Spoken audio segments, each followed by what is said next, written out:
Be kind, rewind. Close your eyes and remember the year 1998. It's Friday night. You get in the car with your family. You drive to a brightly lit store with a blue and yellow torn ticket logo. Blockbuster Video. It wasn't just a store. It was a ritual. You walked the aisles. You smelled the carpet and the stale popcorn. You hoped the new release, maybe Titanic or Armageddon, was in stock.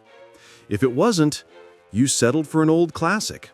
And if you forgot to return it by noon the next day, you paid. Late fees. Blockbuster was the king of entertainment. They had 9,000 stores globally. A new store opened every 17 hours. They made $800 million a year just from late fees. They were invincible, or so they thought. The $40 late fee. Enter Reed Hastings, a software engineer from Silicon Valley. The legend says that one day, Reed rented Apollo 13 from Blockbuster. He lost the cassette. When he finally found it, he was 6 weeks late. The fee was $40. Reed was embarrassed. He didn't want to tell his wife. On his way to the gym, he thought, gyms don't charge late fees. You pay a flat monthly rate and use it as much or as little as you want. Why can't movie rentals be like a gym membership? Now, whether this story is 100% true or just a good marketing myth, it sparked an idea. Reed teamed up with Mark Randolph, a marketing genius. They looked at a new technology that was just emerging, the DVD. VHS tapes were too heavy to mail, but DVDs, they were light. They fit in a standard envelope. They tested it by mailing a CD to Reed's house. It arrived unbroken. Netflix was born. No stores, no late fees, just a website and a red envelope in your mailbox. The meeting in Dallas. But starting a revolution is hard. By the year 2000, Netflix was bleeding money. The dot-com bubble had burst. They had 300,000 subscribers, but they were losing cash on every shipment. Reed Hastings and Mark Randolph needed a lifeline. They decided to surrender. They booked a flight to Dallas, Texas, to meet the giant John Antioco, the CEO of Blockbuster. The Netflix founders were nervous.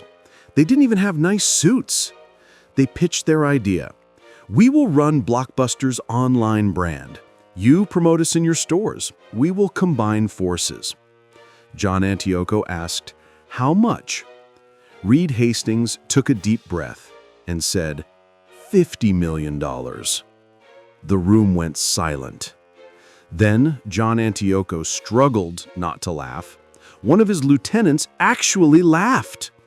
Antioco leaned back in his expensive chair and said, the dot-com hysteria is completely overblown. Essentially, go away, little boys. We don't need you.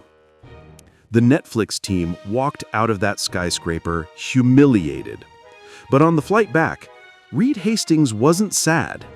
He was angry. And he was motivated.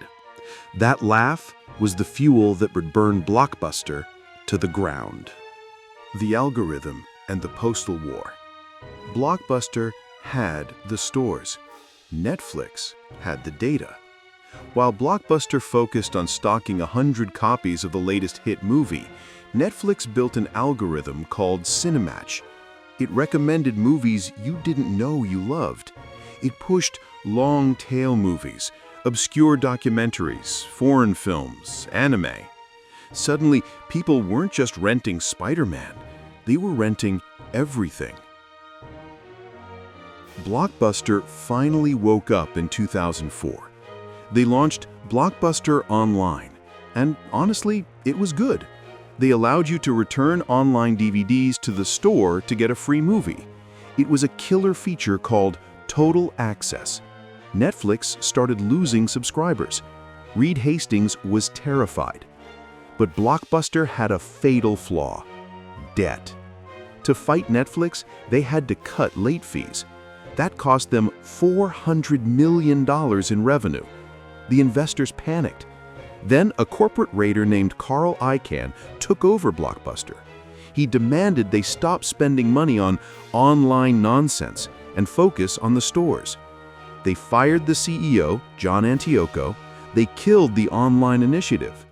They basically handed the victory to Netflix. The pivot to streaming. Netflix is winning the DVD war, but Reed Hastings sees the future again. Internet speeds are getting faster, YouTube is growing. He realizes we are not a DVD mailing company, we are a movie delivery company. The DVD is just the vehicle. Netflix launches Watch Instantly. At first, the selection was terrible, old B-movies and blurry quality. Blockbuster laughed again. Who wants to watch movies on a tiny laptop screen? But the technology improved. Roku boxes appeared. Smart TVs appeared. Then came the masterstroke, original content. In 2013, Netflix released House of Cards. They didn't just license movies anymore, they were the studio. While Netflix was winning Oscars and Emmys, Blockbuster filed for bankruptcy in 2010. The last Blockbuster. Today, Netflix is worth over $200 billion. It has changed how we consume culture. We binge watch, we Netflix and chill. And Blockbuster? There is exactly one store left in the world, in Bend, Oregon. It is a tourist attraction, a museum of a dead era. The irony is tragic. If John Antioco hadn't laughed that day in Dallas, if he had spent that $50 million, today we might be pressing a button on our remotes that says Blockbuster. But arrogance is a powerful blinder.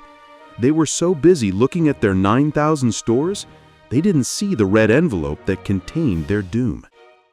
This is Para Chronicle.